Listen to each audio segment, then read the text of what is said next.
Değerli basın mensupları, basın açıklamamıza teşriflerinizden dolayı hepinize çok teşekkür ediyoruz.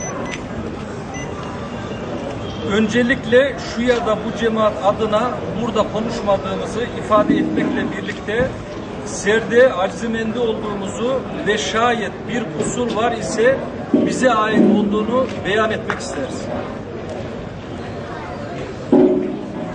Akabinde kısaca neden burada olduğumuzu ve neden bu basın açıklamasına ihtiyaç duyduğumuzu ifade meramında sizlere kısaca bir bilgi vereceğiz inşallah. Bu açıklamaya sebep olan konu 4 hanımefendi kardeşimizin İstanbul'dan Konya istikametine seyahatidir. Bu seyahat İstanbul Dudullu metro tesislerinden başlamış ve Konya'da nihayet bulmuştur. Çok şükür ki kazasız belasız gerçekleşmiştir. Rutin şehirler arası bir seyahatin basın açıklamasına konu olması Türkiye gibi muasır bir devlet çatısı altında sadece trajikomiktir.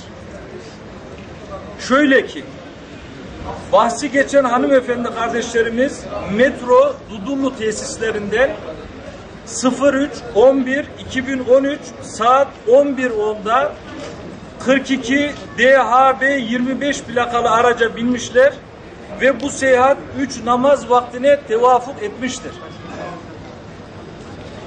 Buraya kadar her şey normal, anormal bir durum yok. Gelelim bizim itiraz ettiğimiz hususa.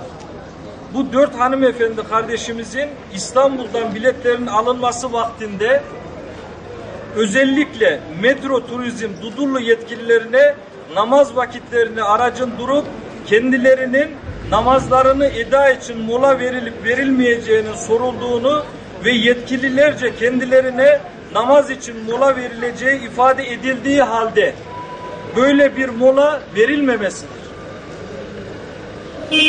Kardeşlerimizin 3 vakit namazından sadece ikindi namazlarını eda edebilmeleri ve öğle ile akşam namazlarının ne yazık ki umursanmaması sebebiyle geçirilmiş olması sizin ve bizim burada olma sebebimizdir.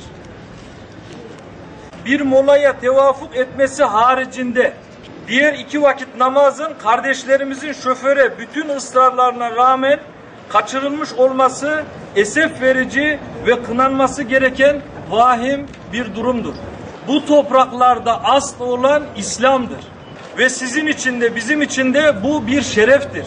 Biz sadece İslam'ın bize emri olan günde 5 vakit namazın metro turizmdeki bazı insanların vurdum duymazlığı yüzünden ya da gaflet mi demeli bunu bilemiyoruz.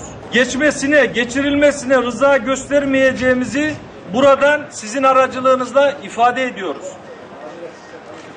Önce de ifade ettiğimiz şekliyle biletler alınırken metro turizm yetkililerine sorulduğu halde ve kendileri tarafından namaz vakitlerinde durulacağı ifade edildiği halde neden göz göre göre 2 vakit namazın heba edildiğinin izahını birileri bize yapmak zorundalar.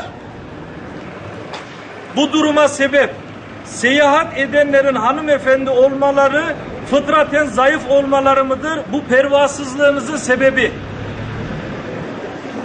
Unutulmamalı ki bu toprakların her santimetre karesinde ebediyen İslam hüküm ferma olmuş ve olacaktır.